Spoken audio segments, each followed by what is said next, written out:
Alright, so Kiss played their supposedly final show ever at Madison Square Garden just a couple of days ago, and they finished it off by bringing out hologram avatars of themselves, which lets you know that they plan to try to continue the band on and just farther than they can do in their own physical bodies, which should be no surprise. And I'm going to tell you why I think this is a good idea, and I'm also going to tell you why I think it's a bad idea. And I'm also going to tell you whether or not I think Kiss's bid for immortality will work.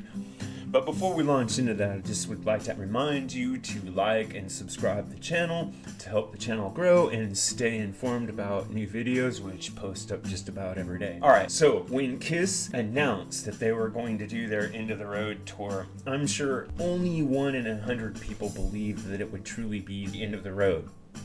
And when they finished up at Madison Square Garden a couple of nights ago with the unveiling of their larger-than-life holograms, I'm sure it's only 1 in 100 people that believe that this is truly the end. In fact, we should brace ourselves to see even more Kiss merchandise, Kiss media, and Kiss presence in online platforms as the years go by, as they hand over the reins to younger PR people and market experts and try to live off the fat of the land, so to speak. So here's my idea on whether or not I think this is a good idea and whether or not I think it's a bad idea. I think that it's a really good idea from this point. If you think about old jazz bands and big bands and even really famous blues bands and blues players like Howlin' Wolf or Benny Goodman or people like this, basically what you remember is the name,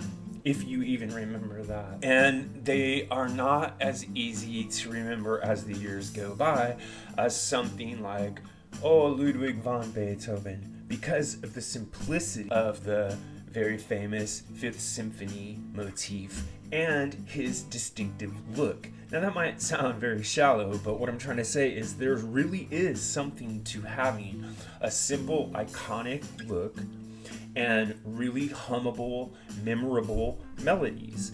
And Kiss has those two things, and they've embraced the fact that it's the original 4 personalities, makeup designs, and archetypes that drive the band's notoriety and fame. And they embraced the simplicity of the riff and the construction of their popular songs way back in the day, enough so that really, really iconic musical motifs, if not entire songs and even song titles, can live on for quite some time past the point where their music was totally relevant. Now, why might it be a bad idea? Well, it's a bad idea in the sense that it's very much a cash grab situation. What I just described was an artistic sort of thing. Kiss is canny enough to see that they have that artistic thing, but they're kind of cynical enough to try to bank off of it. And if you look at a model for this, you can look at the Beach Boys. The Beach Boys, and Mike Love in particular, have turned the image of the band into a cash cow for years and years and years, even though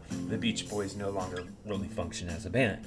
I expect Kiss will do even better than the Beach Boys, whether it's just through the holograms or whether they actually have stand-ins as a flesh and blood band that go around and tour the circuits. Okay, so here's another thing that I think should be considered in terms of whether or not it will be a success, and that is what will be remembered of Kiss. I think that what they're doing will cause them to continue to influence popular culture, gain new fans, and hang around for a while, even for another few decades. But what will they be bringing to the table as Kiss? Well, I think the thing that will survive the most will be the imagery, the archetypes, and that will always provide like an escapist fantasy for people, like comic books. But at the same time, will their musical legacy be appreciated, or has it already reached its peak? I would argue that it's musically, the appreciation for the band has already reached its peak, but that their influence will hang around for a long, long time to come as purely image-driven mythic figures. So this is what I think, but what actually matters is what you think. So if you have an idea about this or any other topic connected to classic or contemporary music, please drop in the section below, and remember to like and subscribe. Thanks a lot.